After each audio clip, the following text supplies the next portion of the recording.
Okay, there we go. And we're live. Man, it's been a while since I did a podcast, but here we are with the book club.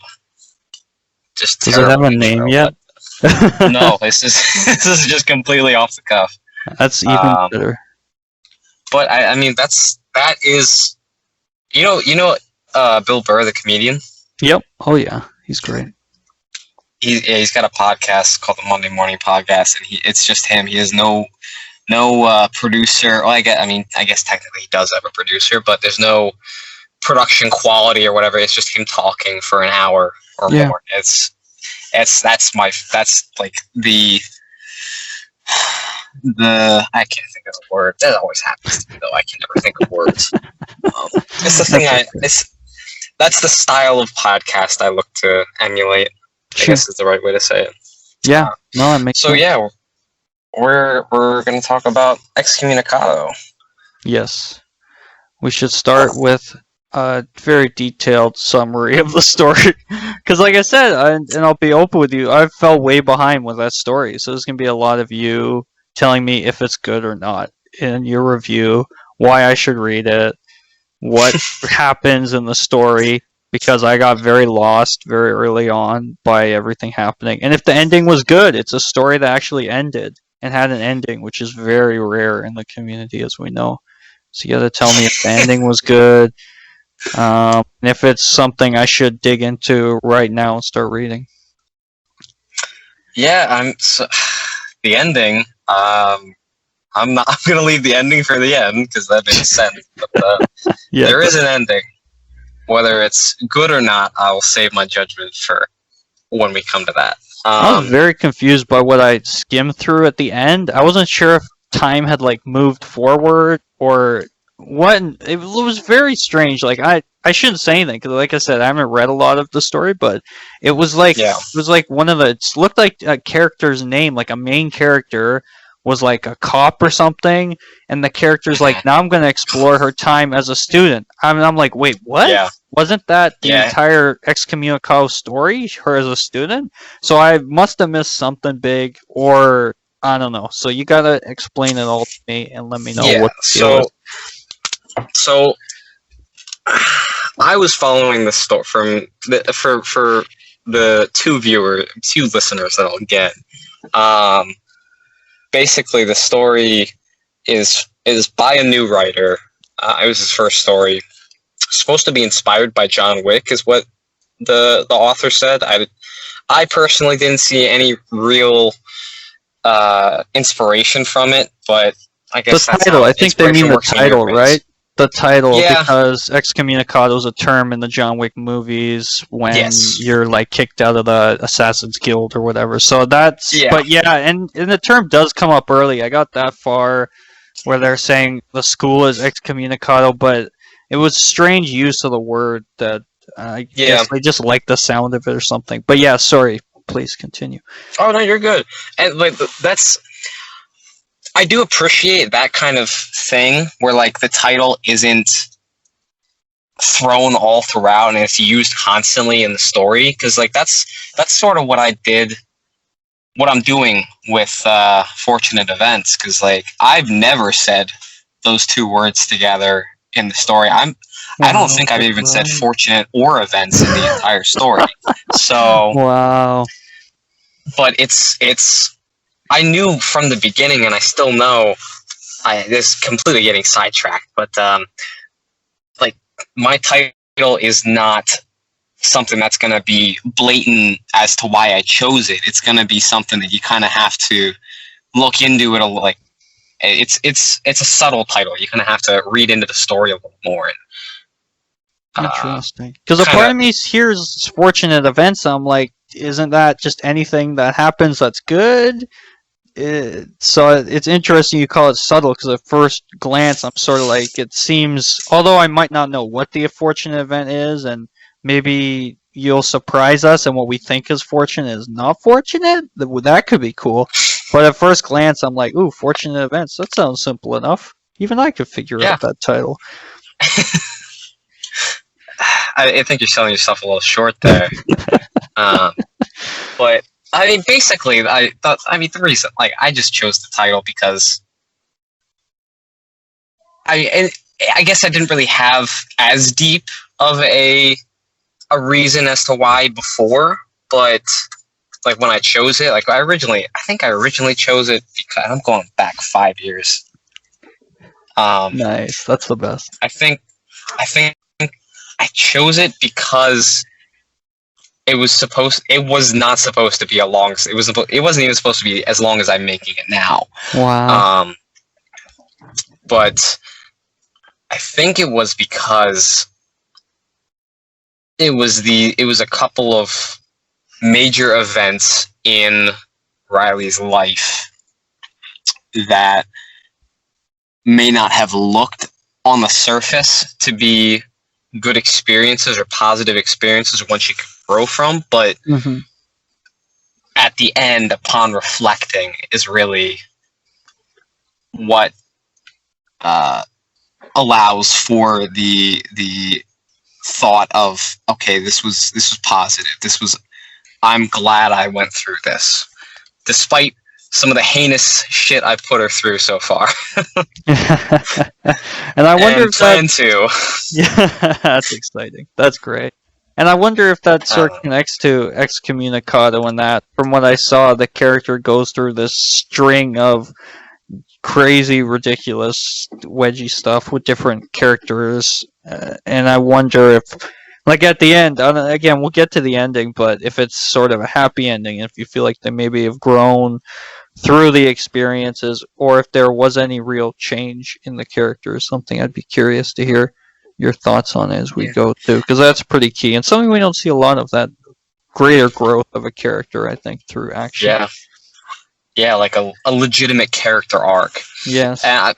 Sidetracking again to my story, because that's like something major about me, is that I always pull from my own experiences to relate and to understand things that happen to me or that I experience.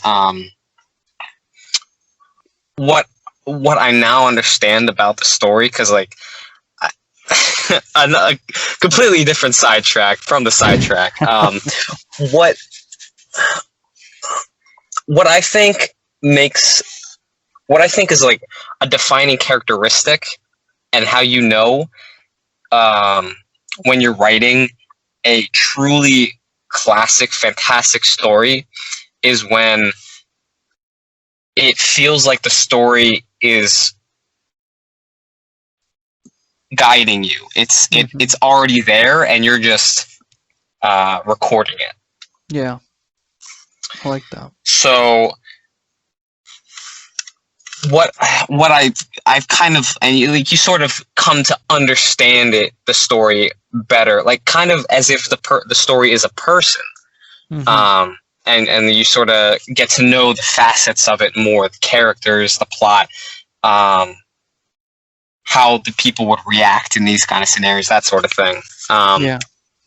And I think I've come to understand the title a little more as the fortunate events or everything that happens to Riley throughout the story, and it's about her growth, like her overall growth as a character from start to finish.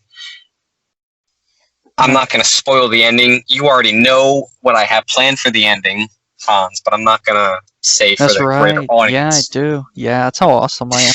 Know the ending. Yeah. Yeah, that's right. Yeah. No, that's a really cool insight you make, and yeah, I completely agree that I think when you're in the zone and when it's flowing, which is rare, but sort of unparalleled as a feeling, it definitely feels like you're kind of just writing a story that you see in your head so clearly. And sometimes that's tough because you have some scenes probably mapped out so beautifully, and you're like, how do I get from these scenes to these scenes? And so it's never super easy, but sometimes it really does flow. Feels like someone else is writing it. That's how I described it when I was doing like YWNR. But you framed it really well. I'm planning to read YWNR because I was following it sort of when you were releasing it originally, and I just seeing how many people are like, oh, this is like one of the best stories ever. And, like, it's such a classic. I gotta go back and see it because Lucy and Daniela, that was the story I was following. Yeah. That was my shit in colloquial terms. Sure. Well said. Yeah, that story was really big on LF, and then YWR was on. Yeah, it's the biggest story on LF. 300,000 views. Yeah, it's one of the biggest. Yeah, it caught on to anti-cherry numbers. And yeah, it was pinned bonkers. But yeah, so it's the only definitely pin story. Yeah, but I think enough going back to our original podcast together. That's we've been referencing enough of our topics there. Yeah, no, that's good though. That's a good place so people have some understanding of who we are and where we're coming from, I think. But yeah, let you started off with some description of Excommunicado for those who don't know, including myself, what the story is really about. Can you continue that and sort of give us an overview and a synopsis, I guess? Real quick, I love how you just kind of jump into the host role and with these questions. That's why I think we could be really good co-hosts. Oh yeah, that's fine. And real quick, I'm just gonna. This is why I love podcasts, because it is just a conversation. The unmatched feeling that you mentioned earlier, I think that is just absolutely 100% true for me, at least. Like, since third grade, I've been writing and having this huge universes and expansive universes and all kinds of things with it. So when you get that stroke of inspiration, of genius, it really is like no other feeling if you really do enjoy writing. Yeah. But anyway, now on to the actual topic of the podcast. That was beautiful. That was super well said. So, Excommunicado is essentially about this female who is placed in a quote-unquote boarding school, and she doesn't know why. That's the very bare bones. Okay. And all kinds of shenanigans follow. That's a good synopsis. No, okay, so as I'm doing this, I'm kind of thinking of different segments in my mind, like how to structure the podcast. I want to give it an overall rating. Okay. But I don't want to do it out of 10 because that's such a cliche number, or at a 5 or something. Like, yeah. When I did the first podcast I ever did, we did it out of 7, writing music. So I want to do some janky number like that, like 13 or something. Unlucky number, yeah. What's a good number? How about 9? 9 is good. Okay. That's the official rating number from now on. Right. It may change. Next episode might be 27. Now. I mean, we could. I just thought of like I could end up doing like if you want to be co-host with me, then we'll work this thing out. But, I was thinking like maybe do like a point system or something.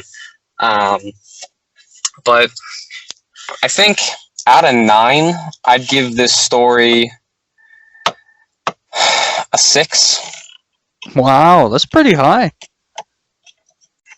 Yeah, I mean, so as I was following the story along, I'll be honest, it was pretty rough in the beginning, but I saw the potential there.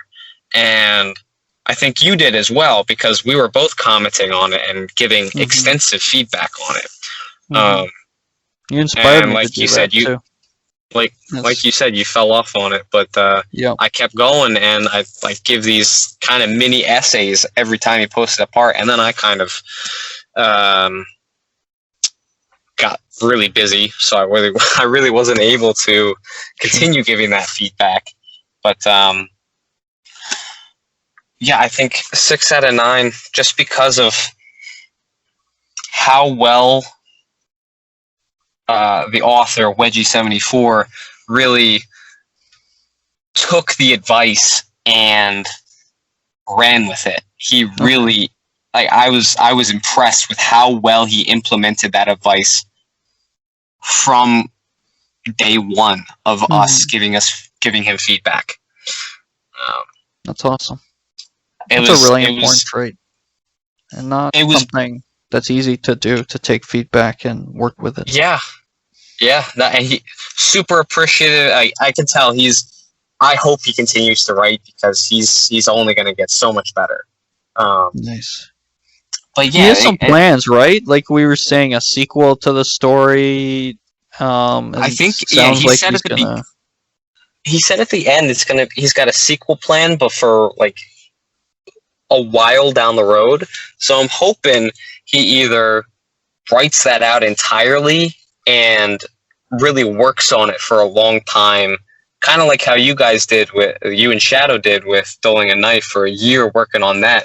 Just I hope he does something like that.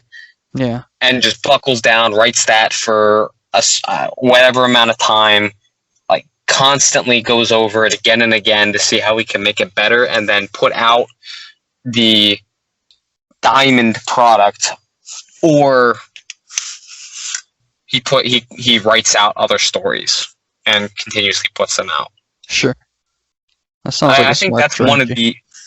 I think that's one of the greatest things about like Luckyfetish and DeviantArt, is that you can post pieces of a story at a time, and you can get constant feedback on how you're doing and how to improve. And that, of course, that goes with the people commenting have to actually care enough to describe their thoughts and be eloquent enough to be able to give useful feedback, which is why I try to give as good feedback as I can. Yeah. But yeah, I think I'm really hoping he keeps going.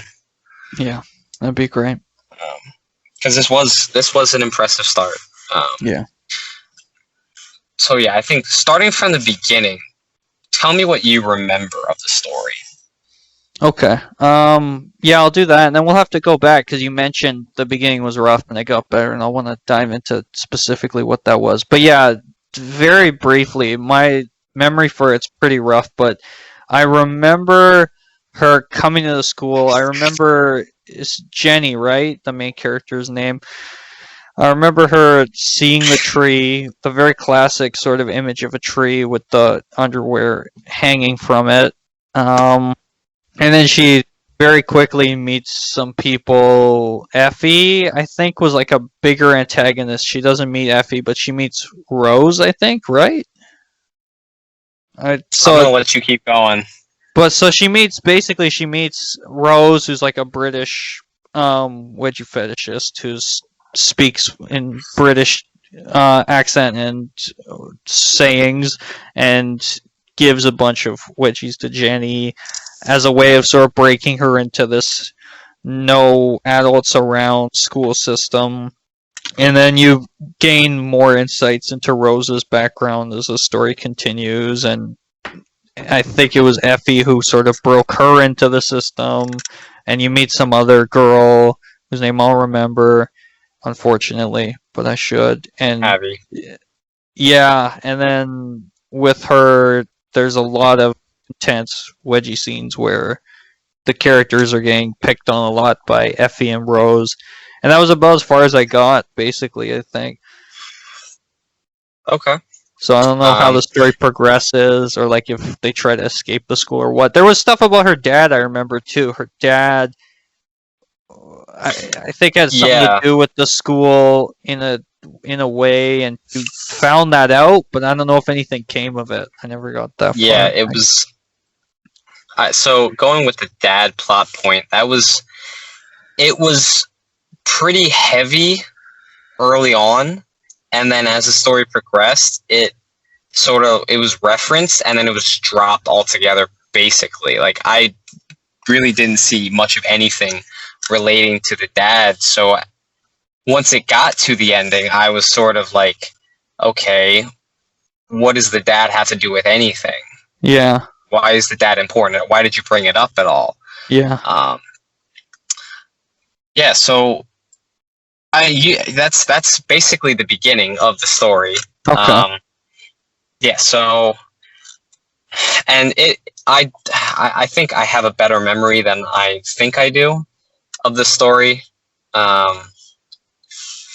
So in the beginning, yeah, she goes to this school. I think she gets dropped off, and there's the tree. Yeah. Classic.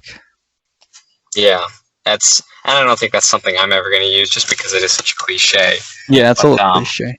But it paints your story in a particular world, right? The moment you see that, like, wow, this is not going to be a super realistic story. This is going to be a school, sort of like Break Free. I don't know if you remember that. No, I don't. But that was another school where there were no adults around, and it was like all kids, and the kids basically sort of wedgied each other. And this was an MF story mostly, but there were a lot of different characters in it. I hope it's not. I hope it wasn't actually kids. No. They were like tweens or teens or whatever. Teens, I would assume. I can't remember the ages of the characters. It's on LF. It was really big on Wedgie Haven before that went down. Okay. And I read the story. I was actually super into it, and it was a story I thought early on. I was like, wow, I should write fan fiction of this. Before I was like really writing all that much, I was like super into some of the characters, some of the minor characters. And then someone else I talked to, I think it was Chaos Recon later on, was like, the first part of that story he thought had come from a book and was like kind of copied. So I don't know if that's accurate or what, but no, it wasn't Chaos Recon. It was I'll remember his name in a minute, but it was somebody else who was telling me that. He goes by Uber Gamer on Discord. But yeah, so anyway, long story short, yeah, it sort of paints a picture of a school right away. Like when you see underwear in a tree, you think of Ed Gen and the Cecidas of the world who sort of write these stories where wedgies are everywhere and expected. And it's a good, smart way to sort of do that, for sure. So, and a bit of an homage, I guess, to a lot of stories where that is a familiar image. Yeah, it definitely is. If you want to set the tone for the audience and let them know automatically this is going to be a wedgie story, then that is a way to go. Well, there was something you said that I don't remember what it was. There was a lot. I gave a pretty bad description of the story. Hopefully that doesn't turn anybody off reading it, but your job is to now convince people why they should, and to fill in all the bad gaps I left of this is what you misremembered. Well, okay, but I don't feel like my role should be to convince people to read the story. Okay. I think it should be I'm just giving my opinion on whether it's a good story or not. That's fair. That's fair. 6 out of 9 is good, though. So let me ask you this, though. 6 out of 9, what's some stories I can use as a reference? Like, when you say 6 out of 9, what is that like? Are there some examples of 6 out of 9 stories that I can be like, oh, yeah, I've read that. I like that. I don't have...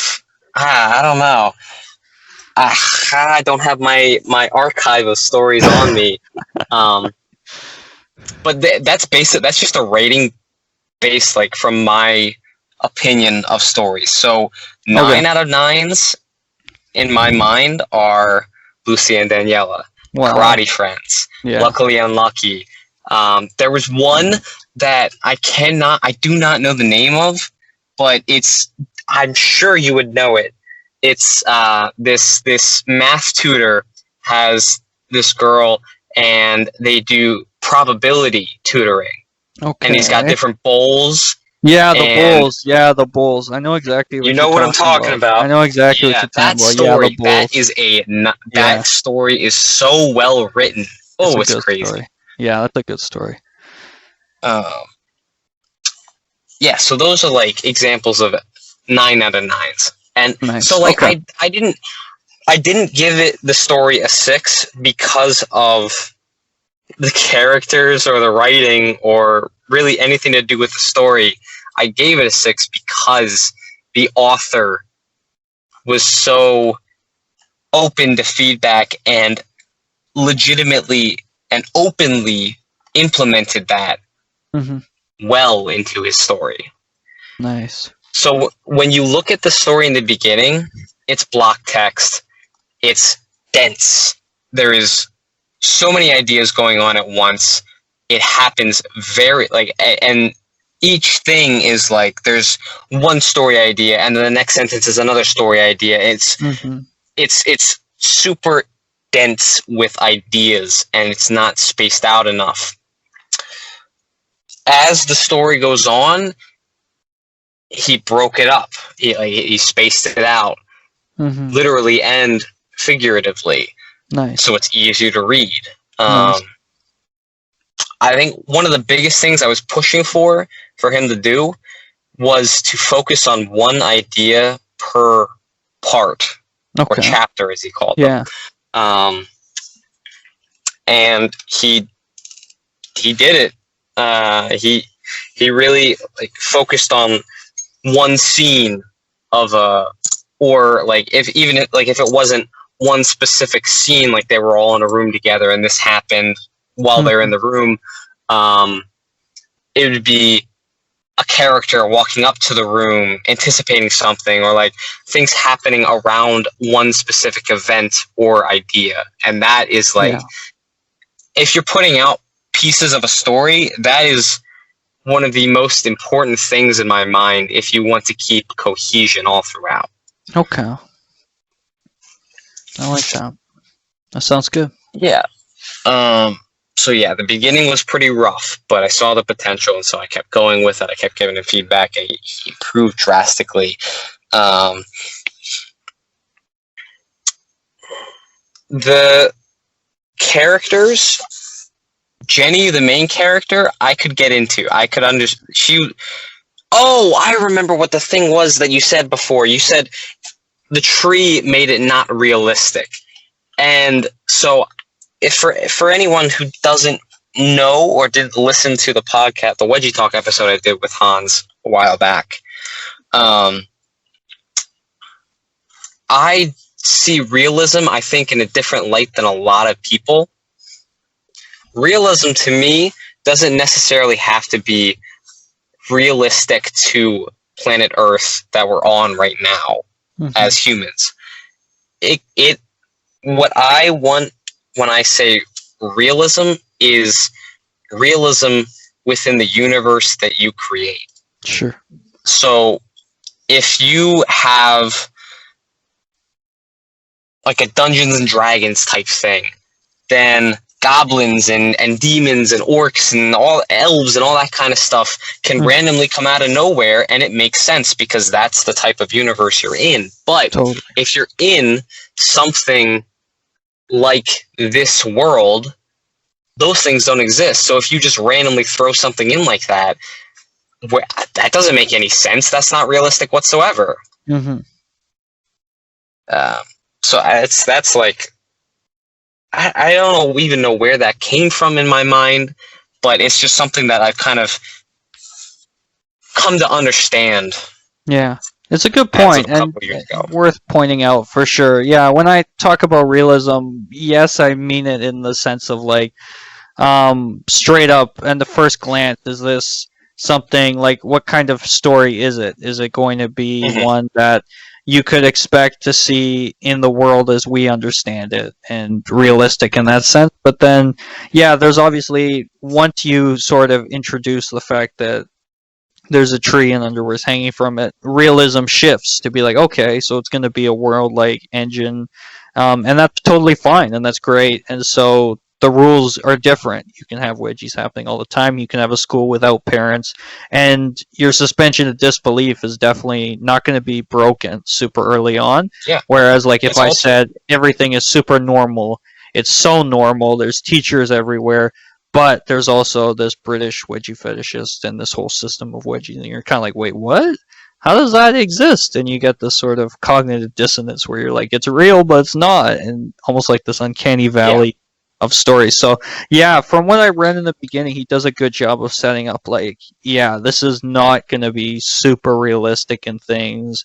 There's going to be some crazy, almost coincidences. Probably not coincidence, probably not the right word, but with the whole father having some role to play in the school, and Effie and Rose, and a lot of how there's a cycle to all the craziness that goes on. But yeah, the story did an interesting job, I think, of what I read of creating this unique world, I thought. Yeah, I think most of the stories within the wedgie community are sort of like an altered Earth. Hmm. Yeah. And that's so like, I think really the difference, I guess that's what I'm going to call it from now on, is like altered Earth versus reality Earth. Mm-hmm. I think the difference between them is whether you reference specific places, events, or locations, that kind of thing. Okay. Like that's what I do in my story, Fortunate Events. Like I talk about, like, I actually reference real spots in and around Emory University, Mm-hmm. and that's a real place in America. So I like to think my story happens in real. I can't remember what the term was. Realistic Earth or something like that. Sure. Yeah. Whereas most of the stories that are written that are supposed to be set on this planet are sort of altered Earth, where it's wedgies are more common than they actually are, Mm-hmm. and that's kind of like the shift between the two Earths. I like it. That makes sense, yeah. And I feel like it's cool because you could sort of argue that and be like, but if you mention a ton of real places, but the world is like so different from what's real, does that make it an altered Earth and stuff? But yeah, I feel like it's a really cool point you make, and I like that distinction, and a good way to, I think, start talking about what stories are realistic, and a good way to sort of shortcut realism, I think, is to include real places and things. I like to do the opposite. Like I would reference in parts of like Teacher Wedgie Fight, and I maybe even in Lucy and Danielle, but Teacher Wedgie Fight, there's a site characters visit called Undies Up, and that was inspired by Anti-Cherry and a story he did where a character visits that same site. So I was like paying homage to it, but also sort of making it clear, like, yeah, there's no such site as this. But yeah, there have been times where I've referenced real life places and stories, kind of rarely, but usually the problem with that is like what I have is worlds that are so fantastical, like crazy sci-fi futures with robots, and in one where it's set clearly in Toronto, and I mentioned the CN Tower and stuff, and things like that. Or it's just there's so many people into wedgies, you're like, wow, that can't be realistic. If only it was. Yeah. But yeah, I like the idea. I like your idea that it's. That is a really good point. That just that throwaway line you said, that I wish it was. That's sort of where the distinction. That's sort of where the distinction between realistic Earth and idealistic Earth. Wow, I'm gonna have to write like a whole DeviantArt and Luckyfetish thing for this. You're writing an essay on this. This is awesome. Yeah. This is fantastic. And this is all just what I'm coming up with at the moment. So idealistic Earth, I think, is like realistic Earth, but how we want it to be. Mm-hmm. And so, like, as you can look and see, like, from social media and just living life, wedgies are not a commie thing. Yeah. Unless you go looking for them specifically, like through Tinder or something, you say in your bio, wedgie buddy or whatever. Good and at least in the wedgie community, idealistic Earth would be wedgies are a lot more common. Yeah. Oh yeah. And so I feel like this story sort of falls under that idealistic Earth because at the end, the writer does mention Atlanta, which is a real town. Yeah. So I think at the end of the day, a good rule of thumb to follow is you read the first part of a story and no judgments, no expectations whatsoever. You go in as a blank slate, Mm-hmm. and whatever the story presents you, those are the rules of that universe. Nice. I like it. So, like, if the I guess, like, as for Excommunicado, it started out as sort of as I don't remember exactly, but it started out as Earth with people and that kind of thing. No robots or Sure. aliens or monsters, that kind of thing. It turned into idealistic Earth. I don't know, because that's kind of like the tree really is like the bridge between idealistic and altered. I like because at least in my opinion, I don't really care about seeing a giant tree filled with ripped underwear or that kind of thing. Like, so that's not really something I'd wish for if I was able to create the world in my image. Yeah, if there were hot girls hanging from it, hot women, cheerleaders, that'd be nice. Well, even then, like, I'd want to be the one doing it to them, you know? Totally I wouldn't want them to already be hanging there. Totally fair. Yeah, that's a great point. Yep, can't argue with that. Yeah, so you go in as a blank slate and you let the story fill you in as to what's happening. Okay. And so the first part was extremely dense, so it was a little hard to figure out what exactly the rules of the universe were. Okay. But it was pretty obviously altered Earth in the beginning. Mm-hmm. Well, it was realistic Earth in the beginning because people are sent to boarding school, so that makes sense. Sure. And then it swapped pretty quickly to I don't know. These are such new ideas to me. I gotta think them out properly to really qualify what is what. But it swapped to something else. Sure. Once the wedgies were introduced. Yeah. Yeah, it always does. Well, not always. As I seem to like to do, I'm gonna go back to my story. I really tried to make the wedgies seem natural, or like they could actually happen, even if I do kind of have creative liberties a little bit with the realism. But I think it is possible for it to happen. Yeah, that's fair. That's fair. It can take a lot of setup to make it feel super realistic, especially because the expectation for our audience and for us as writers is that they're going to happen. So how do you make them happen in a way, like if you really want it to feel realistic, like you said, they're very uncommon in real life. So how do you do that without being like truth or dare? Because that might be kind of realistic, but it's also kind of cliche. So it's so cliche. It's not even kind of. It is one of the most cliche. Yeah, it is. Yeah, you're not wrong. Yeah. So, but is that enough to make it realistic, quote unquote? Or do you need to do it super hardcore setup where like a character sees it randomly in an ad, and then their friend it just ran? You know what I mean? Like this long, drawn out setup.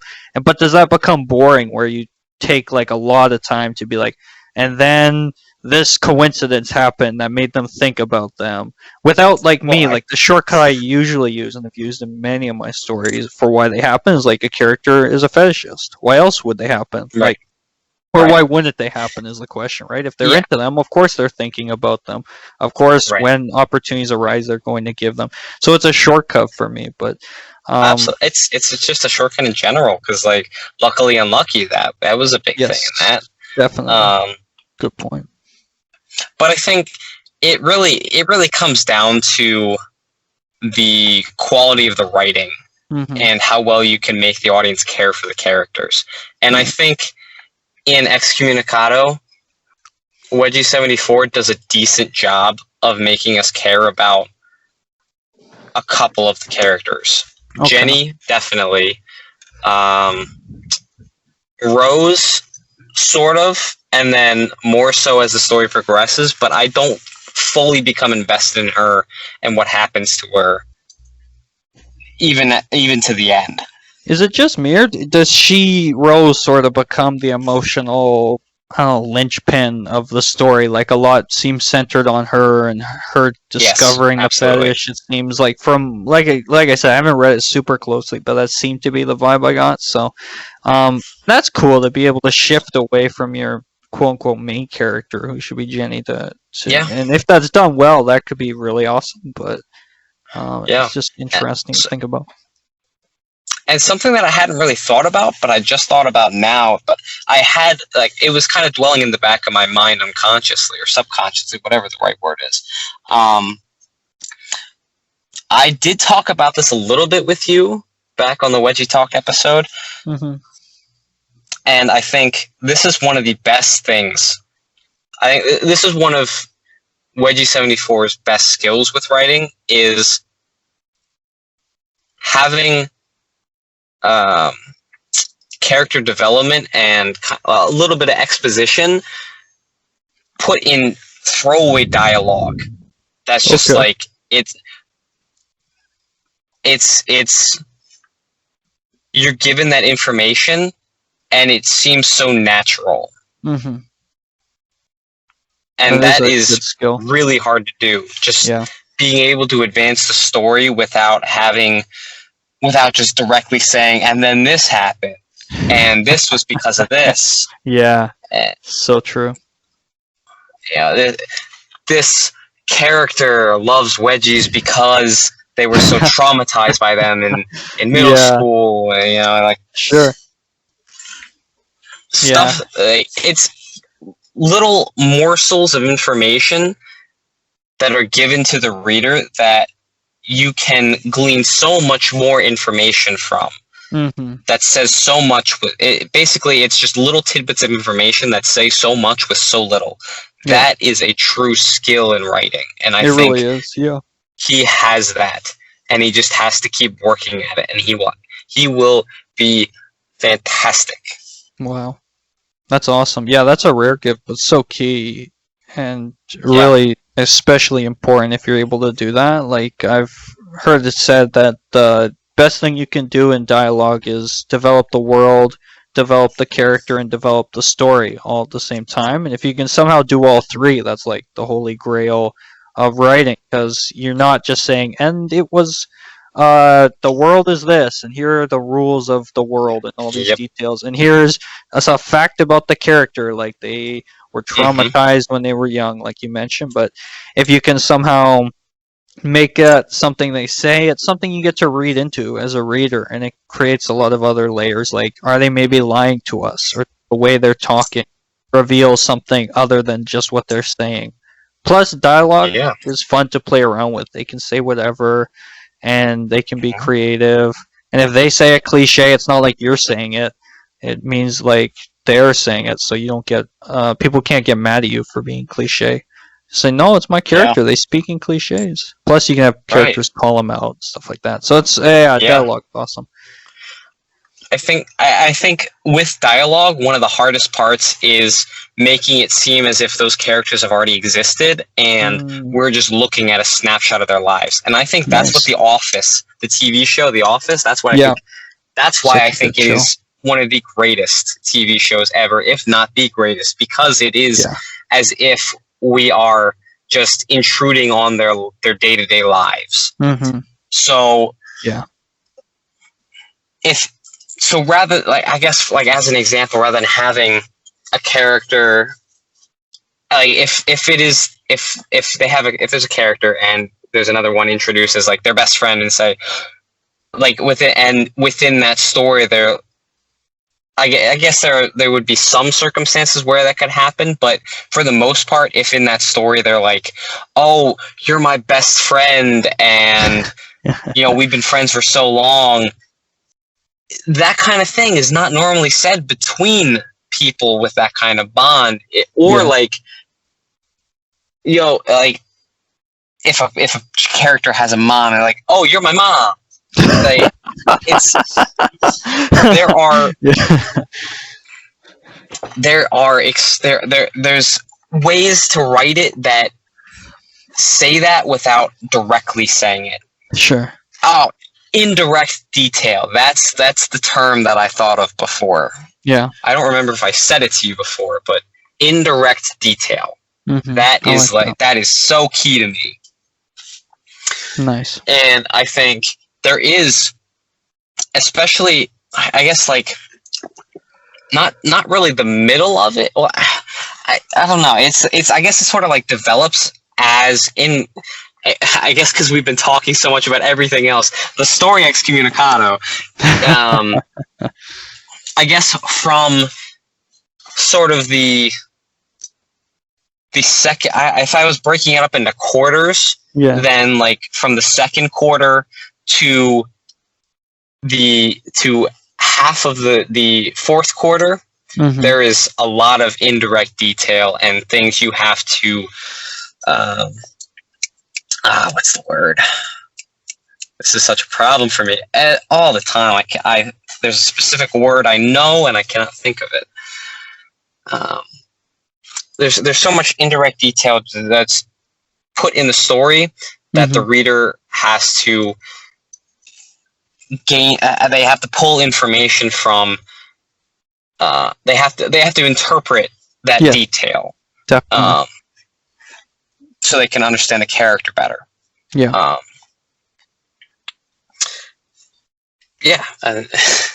That's. Yeah, the interpretation is so key, and it can be difficult. I know it was for me, and it still is in some ways. Especially Lucy and Daniela, there's a lot of like, this is what characters are thinking and feeling, and not being particularly subtle about it. And partly that was because it was like, oh, what if they don't get it? What if they don't understand what I'm trying to say? And that's still something that's worrisome. But as I've sort of come to realize, and maybe just because I've realized this about myself when I'm reading, when you read into things and you add interpretations to things that maybe weren't even meant to be there, is that readers are really smart, and they're smarter than we often give them credit for, I think, as a whole. So you can get away with really being subtle about things, really giving a lot of indirect details, and people, if they like the story, they'll read into it, and they'll make their connections. And most of the time it'll be what you had been thinking, but just want to be a bit more creative and not straight up saying, because then it becomes sort of their story too. They can say, oh yeah, maybe this is what is happening. And then when it does happen, they go, oh, I saw that coming. Instead of just saying, and here's everything about the characters, and here's all this stuff about the world. They can sort of paint that picture themselves. Yeah. But it sounds like Excommunicado does that, which is really cool. And rare. It sounds like there's a lot that he does that takes a lot of time and skill to figure out, and it sounds like just needs more practice doing it, which is a lot better than I was when I was starting. It sounds like he's way ahead. Yeah. So, he definitely needs to polish the tools that he has, but he's got them, and that's one of the most important things. It's just the next most important thing is working on it and continuing to go. And I really should take a page out of my own advice. But so I think he's got those tools and he uses them pretty well. Towards the end, it starts to drift off a little bit. What do you mean? If I'm gonna say a word, I would say it kind of feels a little complacent. Okay. Like towards the end, and the ending is a different thing entirely. So I'm not gonna count that in this little bit. But I feel like he really was trying really hard, and especially with the rate at which he was putting out the parts of the story, it was crazy, like how fast he was improving. Every week he was basically putting out a new part. For a little bit, it was every day. That's right. Yeah, it was at the beginning, I think, especially. It was, and then he slowed down. It was like weekly, I think, for quite a bit. Well, it was daily, and then it slowed down and then it slowed down to like weekly, and then it was maybe like 2 weeks between for the last couple. And honestly, I'm not sure that taking that amount of time really helped him with the last couple parts. That's true. So I would definitely say the middle of the story is the best part of it. Okay. It's kind of like a cliff. It started out really low, and then it went up really fast. Mm-hmm. It peaked, and then it plateaued for a little bit, and then it's like sloped downward a little bit. Interesting. And I've already talked about like the progress that he did, and like I guess I kind of already talked about the beginning and the middle. So there are definitely a lot of moving pieces in the story, and they move around fast, but because he really took my advice to heart, at least with this story. Mm-hmm. He paced things out, and he stuck to one idea. And there were still like moving pieces underneath, kind of like the cogs in the machine. Can you give me some idea of what some of these moving pieces were? I know Effie and Rose sort of became a thing, and Rose's backstory was an element, and this new, I guess, roommate Jenny had. But can you sort of break down some of and maybe go a bit more in detail in what happens in the story? Like, what does Jenny's arc look like by the end? Right. So, like, one of the biggest underlying pieces was Effie. She was never seen directly. It was always kind of through flashbacks with Rose and that kind of thing, or POVs from like that kind of thing. Just like you said early on, like sort of like the main antagonist in a way, but like kind of like the overarching bad guy who isn't really ever seen, but the presence is always there. Nice. That was one of the biggest ones. Rose and Jenny's dynamic of sort of like their how do I phrase it? How do I say it? Like what towards the middle of the story, I guess towards like towards the end of the story, they sort of start to form a legitimate bond. Okay. And like once Jenny finds out about Rose's background, so on the surface in the school, Rose is sort of I wasn't quite sure what Rose's position at the school was. Kind of, I guess, like a trainer or a disciplinarian or something, but on the surface, that was Rose's, whatever it was, that was Rose's role for Jenny. But below the surface, one of the cogs was Jenny and Rose working together to undermine the school and sort of escape and bring it down from within or from without. That's exciting. And just sort of the way they work together to come up with a plan to get out.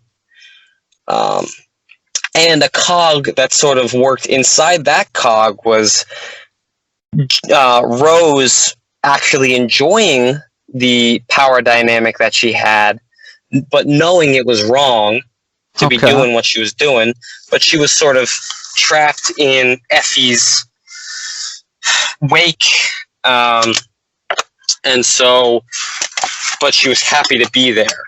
Nice. So Wow. it was kind of like she sort of didn't want to be there, but at the same Yeah. time she was really happy she was. Wow. Um, It's pretty beautiful. so yeah, like that's just some of the pieces that you sort of kept in the back of your mind, not purposely, but it just sort of developed, and like you kind of. Sure. I guess that's like those are some of the things I picked up on while I was reading it. Wow. So definitely it sounds like a lot of cogs there. So now, yeah, I'd love to hear about the ending. I guess spoiler alert for those who haven't read it, including myself, basically. But did that change your opinion of the story? Was it a good ending? Like I said, endings, especially if you're on Lucky Fish forums, you know very well that endings are very rare in stories. Yeah. And you barely ever Yeah. get them. What's true on DA if the stories go for particularly long, or even if they're just one or two parts, you might never see an ending. So I'm curious what you think with that story, if it just having an ending was good, or what you thought all about that. Okay, so yeah, I mean, right off the bat, the fact that it had an ending it felt kind of weird seeing that on Lucky Fetish because Yeah. it is so rare. Totally. So that gave it a couple of points in my mind Nice. towards the rating. But then I look at the quality of the ending versus the progression of the story and like sort of the parts up to then, and that drops it more points than it does gain. Okay. So the ending the pace was extremely fast. It was very reminiscent, if not the same as the beginning. Okay. Like how fast it went. Probably not as fast as that, but very, very fast. Okay. It was a little hard to follow what was going on. Got it. Okay. So basically, up to then, Jenny and Rose have been sort of quote unquote planning an escape. I kind of like it's written so that you sort of the reader sort of believes. I'm gonna pull my windows down. It's kind of hot in my car.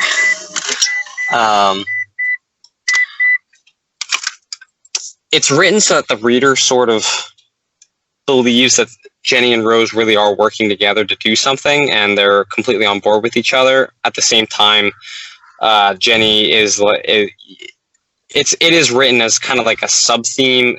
I guess not really a theme, but like a subplot or something. That Jenny still really doesn't fully trust Rose. Okay. But she kind of does at the same time. So she's sort like on the side, she's sort of planning her own way to get out. Okay. But she's working with Rose, like kind of like her thing is like a plan B. Yeah. I can dig it. So they're working together. Rose, it was revealed a couple parts back, she's an undercover cop. Oh, sweet lord. That's major spoilers. Okay. Undercover cop? She's what? She's like 18, 19 or something? I don't think ages were ever revealed. Oh, okay. I did like the one part with the wedgie that Rose got with the Doctor Who undies. I thought that was really on the nose, but at the same time, it was written in sort of the classic style of wedgie story that I enjoyed back in the day. Yeah. So that was a nice throwback. I don't know if the author intended that, but it felt like a really nice homage to that. Yeah. Plus a little hint because he's like a secret kind of cop, sort of. So there. Yeah. Spoilers. Wow. Yeah. I mean, it could really just be, you know how like English teachers are just coming up with all kinds of ridiculous. Sure. Yeah, just all kinds of ridiculous interpretations. King says, sometimes a cigar is just a cigar. Yeah, no, I know exactly. So, I mean, you can read into it. Like, that's the funny coincidence. You can read into it and be like, maybe it's an undercover cop thing. Probably, you'd have to ask him, but potentially, like you said, it's just they like Doctor Who, or Rose likes Doctor Who, whatever. But yeah, it's funny to think about. Maybe it was a little secret hint.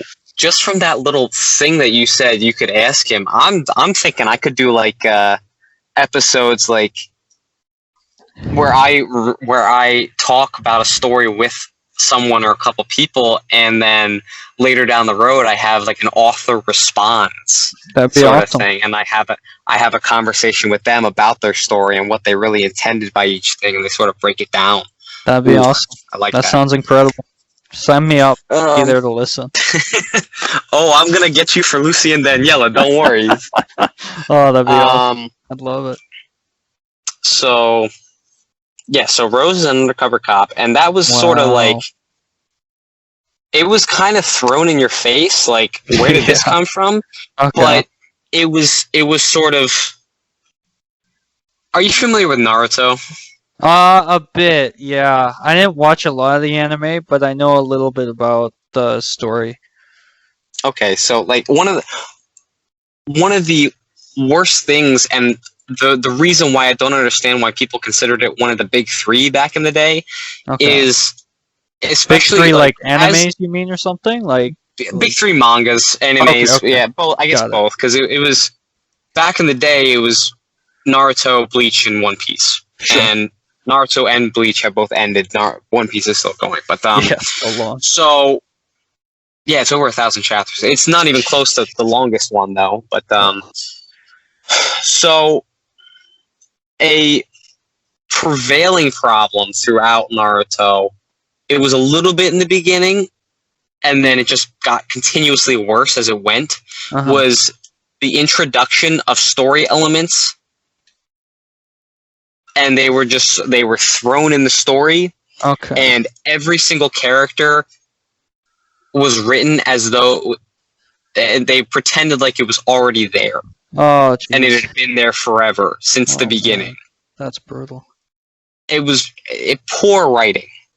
Yeah, that's rough. So Rose, like it being revealed that Rose was an undercover cop was reminiscent of that. Okay. But the author wrote it out so that it wasn't fully.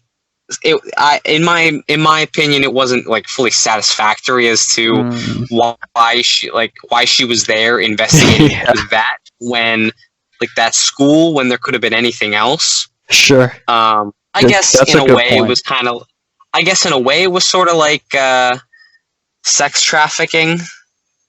But I guess that would depend on like if governments think of wedgies as sexual things. Good point.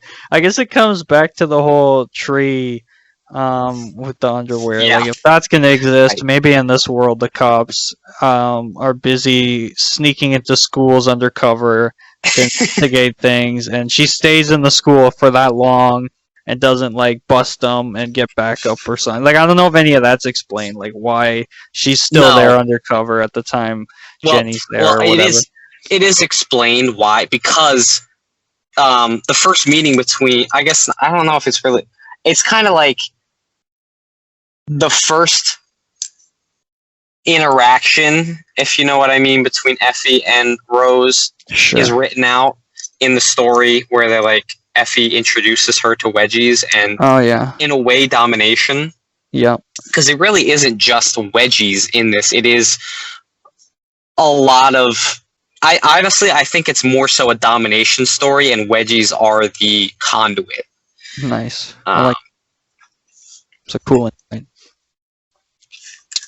So that is like so Rose becomes exposed to that through Effie, and that's the reason why she stays, because she really just does enjoy it so much that she doesn't have a reason. She doesn't see a reason to leave until Jenny comes along. But that sort of thing in the ending is kind of shoehorned in. Okay. Where I guess there are like little tiny hints sprinkled throughout towards the later parts of the story where there could be a little bit of sexual interest between the two of them, but it's never really explained, which I guess now that I'm thinking about it, kind of does make sense because of the situation Jenny's in, where it's kind of like she has no idea what's going on. She really doesn't ever figure out fully what's going on, why it's happening. Wow. And she's just trying to kind of survive. Yeah. Okay. So she really doesn't have much time Sure. for exploring whatever sexual things may come to her, and if she actually enjoys them or not. She just wants to get out of there because it's wrong to her. That's fair. So I guess it's written well, but at the same time, it's not written well. I get you. Just hearing about it, I'd have to be totally fair, I definitely should have read the whole thing before I started speaking much about it, but of course, it sounds like it opens up a lot of questions, and I guess you don't technically need to answer all of them, and perhaps he's going to in this sequel about Rose's Rose's time as a cop. Maybe you give him that benefit of the doubt, but it sounds like it opens up a ton of implications around, like, why didn't she... I get the idea maybe she would want to stay, but doesn't she have people she reports to, and wouldn't they be wondering where she's at? Like, all these things that you can sort of brush aside, but at the same time, it's like my suspension of disbelief maybe only goes so far. And just because it's a wedgie story, you can't get away with not caring about these details, because I'm going to care about them.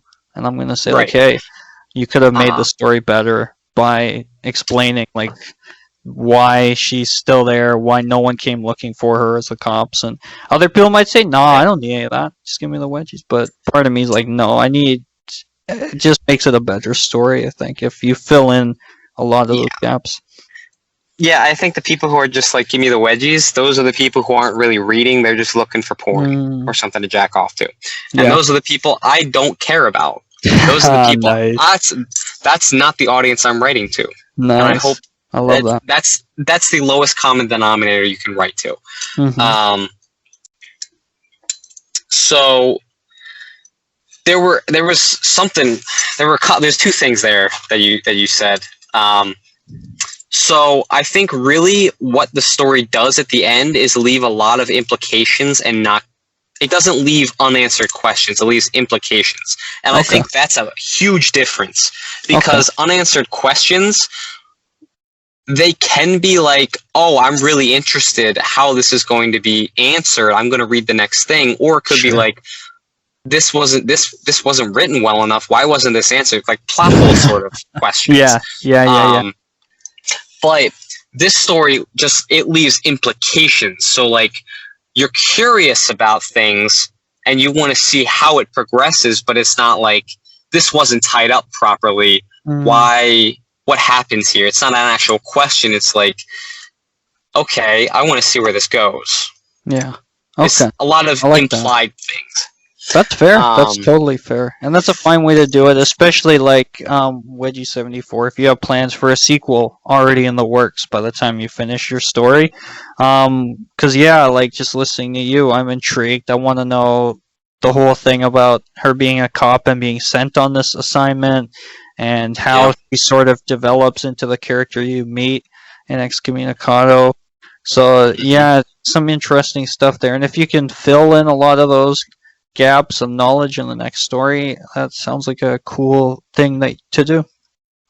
Yeah. I think one of the most beloved characters in recent literature is Severus Snape. And if you know anything about Harry Potter, then you would know that he was undercover for a decade or more, like years. Without having anyone check in on him. He was just constantly gaining intel and that kind of thing. Even if he was playing, like he was playing the double agent. Yeah. So like he was gathering intel for Voldemort, even if he was actually working for Dumbledore the whole time. Yeah. So I kind of see a little bit of inspiration from that with Rose, where she like.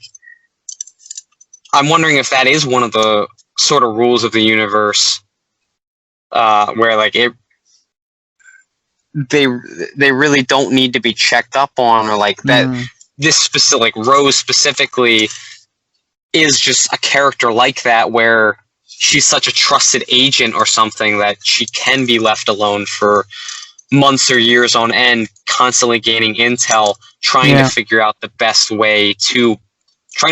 a way to bust this place down. Mm-hmm. Which also kind of brings into question if, like, how into the whole thing Rose is versus she hasn't been able to gather enough evidence or any evidence to actually prove anything's happening. And so how good of, like, I guess for lack of a better term, how good of a criminal mastermind is Effie? Mm-hmm. Yeah. Maybe Rose just having way too much fun there. She's getting That's like most likely her what boss is calling her, like, "Hey, you done? Where's your report?" "No, I got nothing yet. Don't come in here. Yeah. I'm not in a wedgie." It's dangerous. Yeah, it's too dangerous. No one come. I'm not in a wedgie as we speak. I'm not enjoying this. Right. Don't come save me. Sort of thing. Yeah. But I think what's most important maybe is just the fact it's having us raise all these questions, like me, who, although I hadn't read the whole thing through, I was curious enough to be like, as soon as it was done, I asked you, like, can you tell me more about this story? And then you wanted to do a podcast all about it. And then we're able to debate and talk about it for over an hour. I think that's a thing about its quality and just about the value of these stories that I think is often overlooked when people hear wedgie story. And if they're not a writer who hasn't dedicated a lot of time to it, it's definitely have a different view of it, I think. Yeah, and I think it really just I think this is a good landmark for just looking at how far the community has come in terms of writing. Mm-hmm. Because you look back, I guess not 5 years now, but like 7 or 8 years. Okay. And I mean, your belief might be different, but you look back that far, nobody would be talking about stories like this, except with exceptions like Luckily Unlucky and that kind of thing. So yeah, you mean talking about stories in general, or you mean what do you mean when you say talking about them? Like having these kinds of in-depth conversations about about wedgie stories. Yeah, that's a very recent phenomenon for sure. It's not even recent, I don't think, at this point, because it was starting to not become recent. Was it 2018 that we did our episode of Wedgie Talk? Yeah, I guess it would have been. Yeah, wow, was it that long ago? Wow. Yeah, maybe not that long. 2019. Wow, that's longer than I thought. I thought it was more recent. Wow. So it's definitely it's an interesting point you make. Yeah. It really, like, that is when I really feel. That's when I feel like it was starting to become more commonplace, more the norm instead of the exception for stories to be actually discussed in depth, as opposed to just they're gonna jack off and then done with it. Love the sound effect too. Yeah, no, it was what I was trying to do with my own podcast, and since then we've had 2 other podcasts that have spawned, and now this one, a third, which is super exciting. But it was because I know for me, and I think it's true of others who've sort of done that, or who write posts about stories, which we've seen more of in recent years too. Definitely more deeper discussions like you're talking about. So I think you're right about your timeline of looking back 7 years or so. Definitely didn't have any of that, but yeah, for me it was really just wanting to elevate it from wedgie stories to sort of wedgie fetish fiction when I started describing it like that, or like literature of a and sort of trying to be like, even if you look at it a very certain way, and if it is meant to serve a very specific purpose of arousing people, it can still contain very important messages and talk about a lot of important things and be very central to a lot of people in different ways. And that I found with Anti-Cherry stuff probably first, where he talked about themes of like acceptance of oneself and finding friendships through the fetish, and coming to terms with who you are, and things like that, that I was like, wow, that's so beautiful, and something that I think speaks to us in a way it doesn't speak to other people who don't have to come to terms with this strange part of their identity, so to speak. Yeah.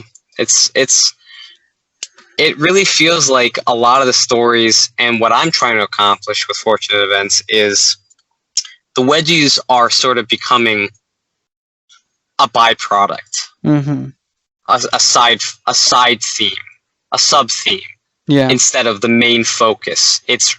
We're trying to tell stories, but through this major piece of our identities. Nice. I like that.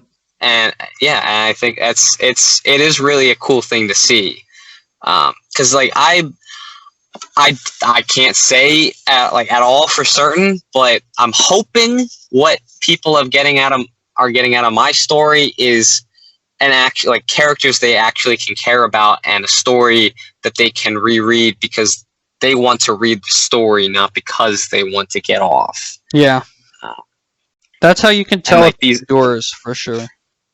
In the way that people will want to talk about it.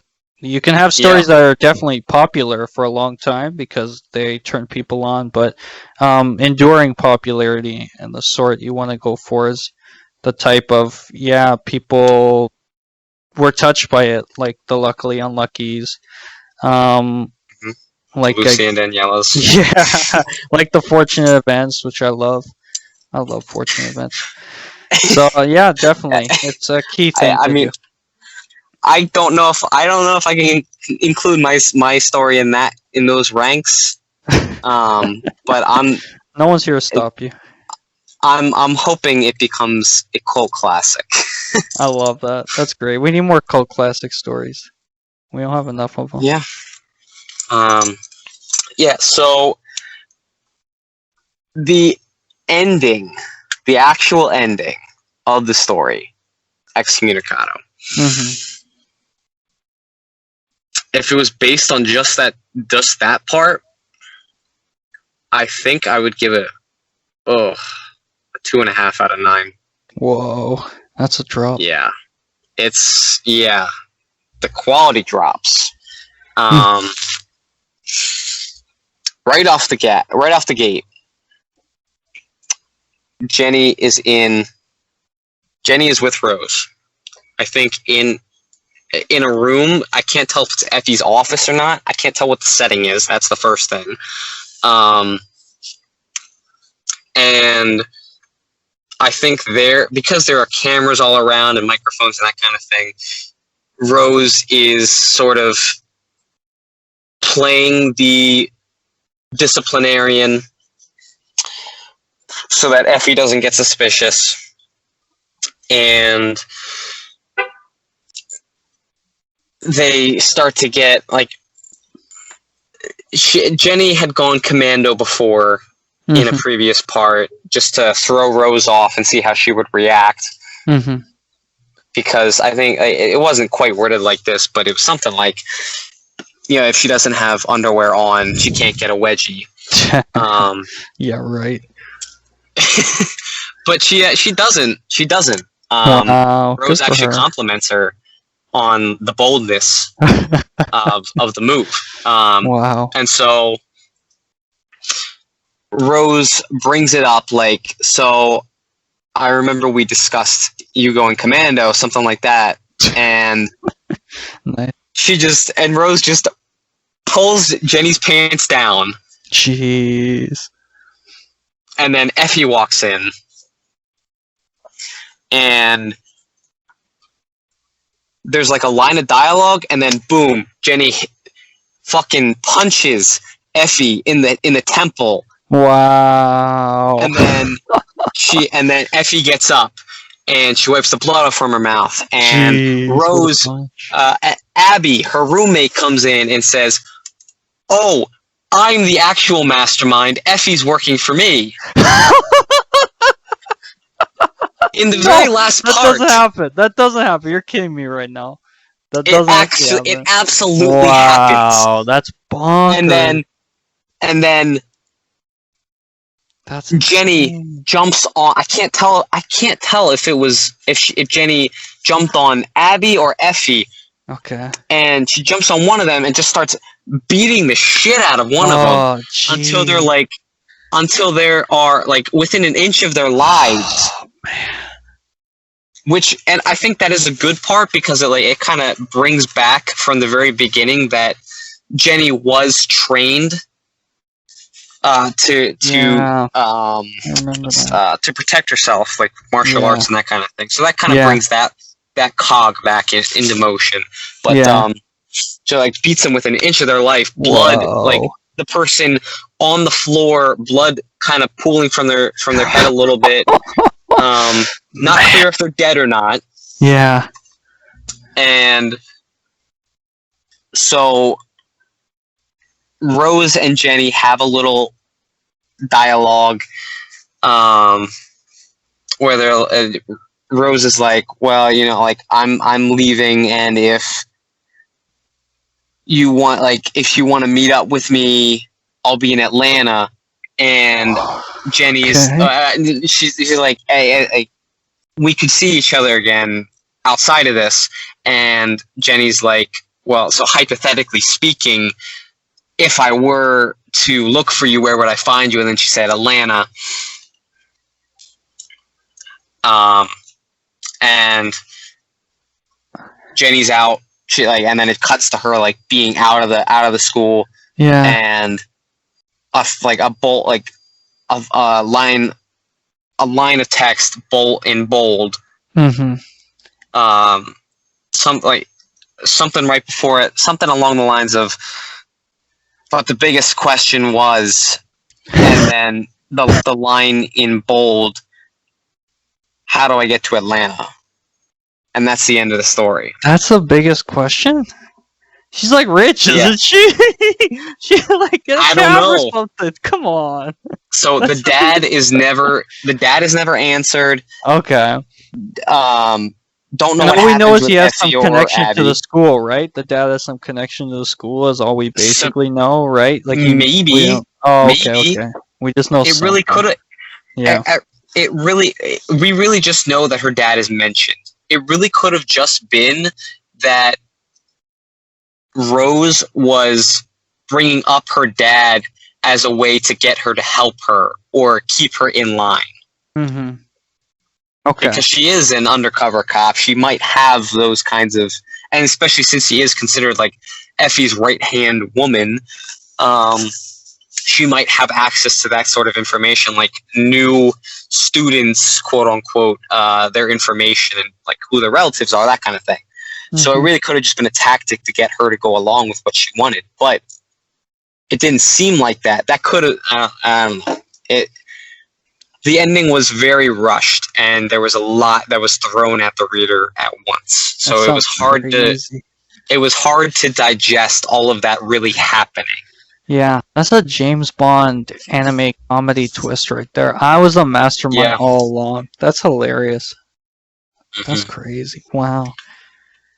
That's wild. Well, I guess that's something, to maybe for the future going forward for them to think about, and for us all, I guess, to think about when we're writing. When it comes to stories, like, you can't get complacent.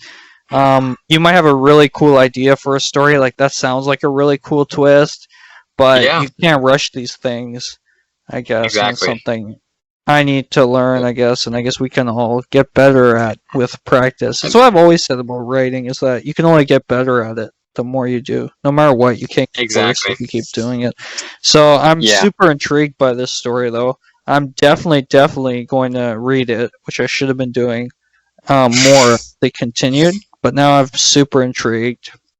I hope those who hear this also go and check it out, because I think it's, from what I read, was a lot of fun. And it sounds like it just gets crazy in like the best possible way, it sounds like.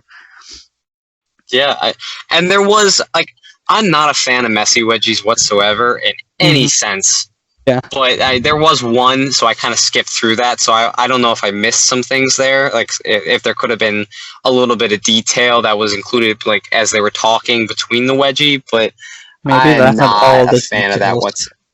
Maybe Effie revealed her plan, and Abby was like, "It's all revealed there in perfect." It could have been. I don't know. That's something I'm always going to skip over, because I'm not a fan. I don't want it to be dirty, you know. I get you. No, I totally get you. Yeah, it's definitely a different sort of wedgie whenever that happens. That's totally Yeah, fair. absolutely. Wow.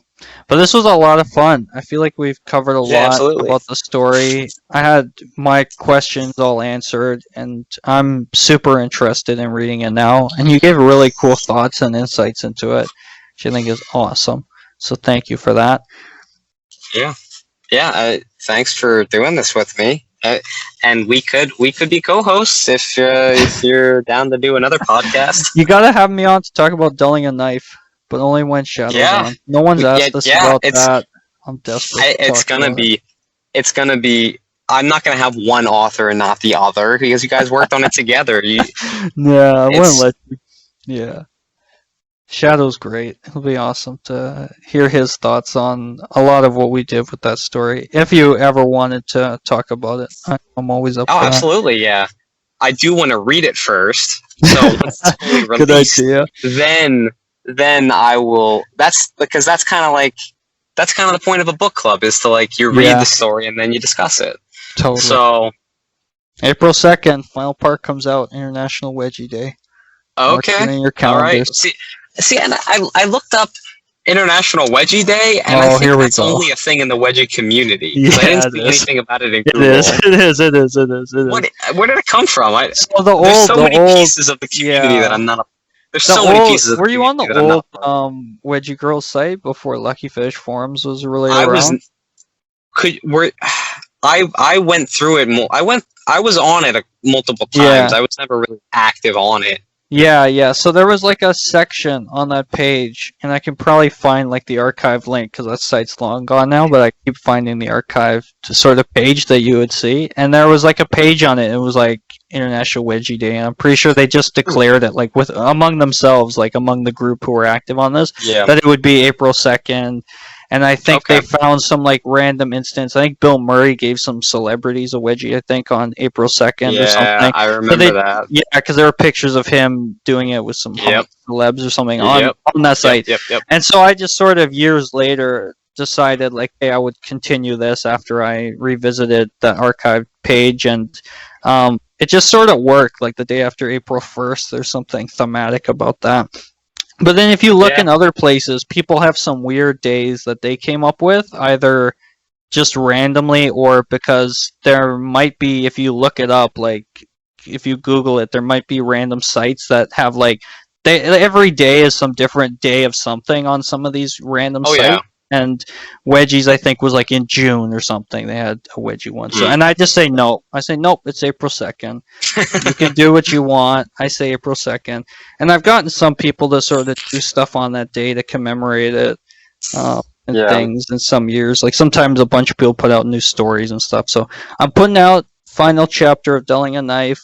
It'll be on my page. We get to celebrate. Shadow and I will have a party. To celebrate all those parts being out. And hopefully we get a bunch of people binging it. Yeah, I hope you do. Yeah. It's been super successful for us both. The art's been super popular that we had commissioned, but we've topped 100,000 collective views across all the chapters so far that we posted. So that number's going to keep going. So it's definitely been popular. We have like at least an average of like close to 10,000 views on every part. So it's been super popular on DA, and we're excited for people to get to the end and let us know what they think of the story. Do you have anything else you want to promote? No, that's the big thing right now. Okay.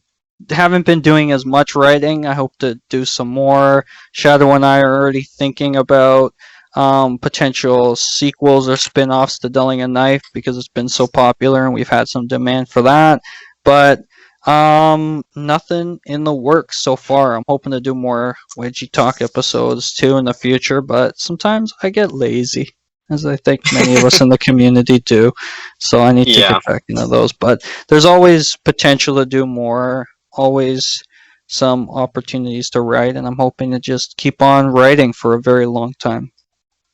Yeah, I personally have the next part of Fortunate Events in my head. I got a little bit of it written out, and I got an idea for the 2 OCs that I came up with for the Christmas story that I haven't written anything for, but don't expect them anytime soon. I don't know when they're gonna come out. Man, I want it now.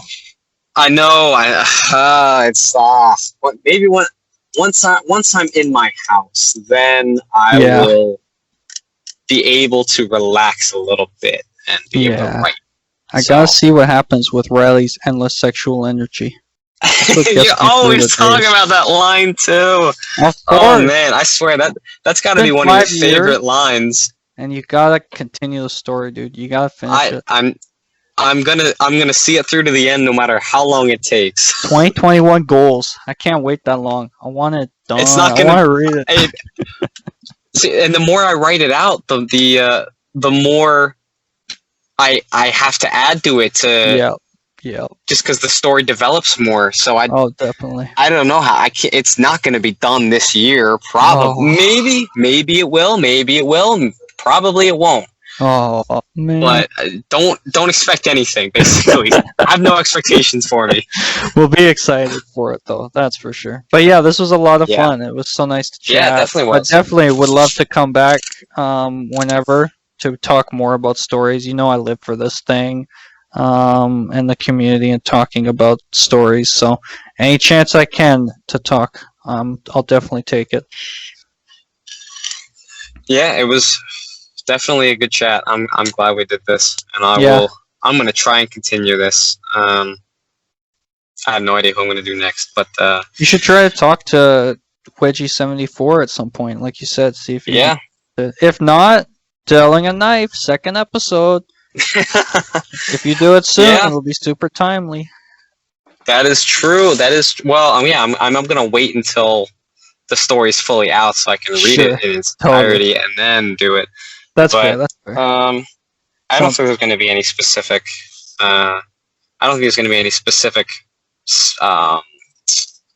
Release day that I'm gonna like. I'm not gonna do it every Monday or something. It's gonna be whenever. Totally. So, that's the way to do it. Yeah.